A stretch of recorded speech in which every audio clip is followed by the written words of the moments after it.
Xena mhux tas-soltu għall-uffiċjali mid-Dipartiment tal-Protezzjoni Ċivili li l-ħadd filgħodu assistew għall-inawgurazzjoni ta' statwa tal-Madonna fuq il-Kappella tal-Madonna tal-Anġli f'Baħar iċ-Ċaq.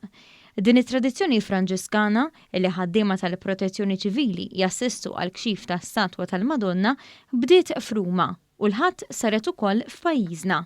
Dwar dan tkellimna mas-Saċerdot Anton Farrugia. Il-preżenza tal-Protezzjoni Ċivili jina jitolbuni mmur imbirkilhom il-karozzi tagħhom, allura d-darba tlabtom li jiġu huma. Però huwa ġest sabiħ ħafna li jsir f'Ruma fit-8 ta' Deċembru f'Ruma il-Protezzjoni Ċivili wkoll jitilgħu kolonna bl-istatwa tal-Immakolata u għedula l-fjuri. L-istatwa tal-Madonna kienet ikkummissjonata lill-artist Ramon Camilleri Mackay minant familja ta' benefatturi.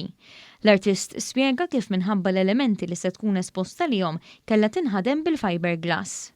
Din hija statwa tal-Madonna tal-Anġli fl-okkażjoni tal-festa tagħha li wieħed il-ħtieġa li jsir monument għal fuq il-Knisja. Bħala xogħol ħadet tirrikjedi qisu ma tliet xogħol fuqha.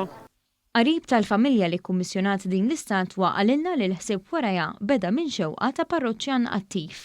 Kellu ħolma kif qed jgħidu għax jiena li qed jgħidu li xi ħadd qallu mur għamel l-istatwa tal-Madonna Baħar iċ-Ċaq dejjem kien devot tagħha.